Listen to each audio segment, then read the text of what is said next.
Michael Phelps won 8 gold medals at the 2008 Beijing Games. At those games, he would break fellow American swimming legend Mark Spitz's 1972 record of 7 first-place finishes at any single Olympic Games. Hi, I'm Chris May, writer, producer, and host of This Day in Weather History, now in its 2nd year from the Weather Network in Canada. It had a very precarious start to the trials that would determine the team that would even go to China that year. On June 27, 2008, a severe storm damaged the Quest Center, the site of the U.S. Olympic swimming trials, just 2 days before they were set to begin. This day in weather history. As soon as the tornado warning sirens hit, police officers and other security personnel moved swimmers, coaches, and other staff members into the outside corridors. Swimmers that were on location had to leave the pool while power for most of the city was knocked out as well. At that precise moment, about 600 swimmers, including superstar legend Michael Phelps, were ordered out of the competition and warm-up pools and sent to the building's interior hallways and lower floor. About 2 hours later, after the storm had passed, the building was cleared and practice was canceled for the rest of the night. The next morning, all swimmers returned bright and very early for the first of 2 practice sessions. But why all the hullabaloo about just a practice? Because this wasn't just a practice. This was the 8-day meet to decide the U.S. Olympic team that would go to Beijing. And there were over 1,200 swimmers competing. That was inside. What happened outside where the storm passed? Well, powerful winds tore siding off the front side of the building, and heavy rain overloaded the arena's main drains. A 12-inch pipe in one section was blown out, causing water to cascade down the steps like a waterfall into the seating area and onto the pool deck. It is estimated that hundreds of thousands of gallons of water flowed from the burst pipe, and thankfully, it did not affect the pool water. In a site inspection of the Quest Center, it included a visit to the damaged roof. There, the true force of nature was revealed.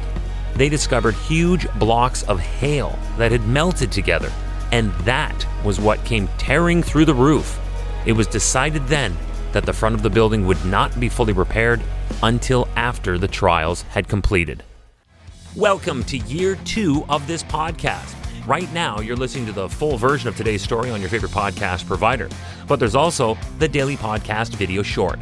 They're shot right here in my podcast recording studio, so you get that perspective. But oftentimes, they will include visuals from that day's event, from when it happened, in weather history. So after listening to the full story, go check out the podcast video short on television or online anytime at theweathernetwork.com/weather history. So just how do hailstones get to be that massive? First of all, they are formed when raindrops are carried upward by thunderstorm updrafts into extremely cold areas of the atmosphere and freeze. Hailstones then grow by colliding with liquid water drops that freeze into the hailstone's surface. Air cools as it rises in the atmosphere. The greater the height and mass of the cloud itself, the greater the room for updraft. The greater the updraft capacity, the longer the hailstones stay buoyant, tacking on more size with the supercooled water droplets that make up the cloud.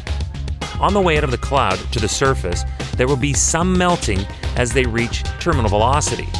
That's when they can collide with other hailstones and coalesce into what can, for instance, tear through the roof of the Quest Center in Omaha, Nebraska, interrupting the swimming trials of one Michael Phelps in what would prove to be an historic 2008 Olympic season. And the rest, as they say, is history. Hey, do you like the podcast? We'd love to hear from you. If you have an idea, go right now to wherever you're listening to me and rate us if you would, please. It's on a 5-star system, and we would love as many stars as you can afford. So rate us, but then also review us. This way we can always stay on top of how you'd like to see the show evolve. Then remember to subscribe to this podcast. Click the subscribe or follow button right there on the very same podcast homepage you're listening on. You'll be immediately reminded that the next day is ready to listen to, and you also have access to every episode in the archives. It dates back to June 1st of 2020, so there is a lot that we got to get caught up on this day in weather history. Tomorrow is June the 28th, and if there's anything that we know about California, it's the fact that they know earthquakes. But could you imagine if it happened twice in one day?